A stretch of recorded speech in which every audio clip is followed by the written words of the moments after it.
Voilà en substance le message qui a été délivré par les plus grands de ce monde. Le G7 était réuni en visio hier. Il faudra progressivement se passer du pétrole russe, armada des sanctions et arsenal. Suzanne Prez. La réunion est virtuelle, mais la sanction bien réelle. Emmanuel Macron et les dirigeants des 6 autres pays les plus puissants du monde se sont accordés en visioconférence pour que la Russie soit pénalisée financièrement.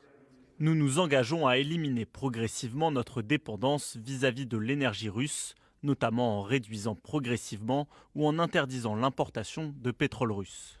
Joe Biden et les autres membres du G7 s'en prennent aussi directement à Vladimir Poutine.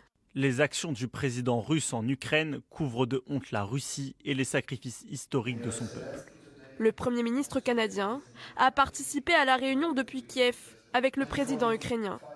Il attaque lui aussi le maître du Kremlin. Il est clair que Vladimir Poutine est responsable de ces odieux crimes de guerre. Il devra rendre des comptes. Justin Trudeau est allé symboliquement remettre le drapeau canadien sur son ambassade à Kiev. Un geste de solidarité pour l'Ukraine. En visant le pétrole, le G7 veut désormais priver Vladimir Poutine des revenus dont il a besoin pour financer sa guerre.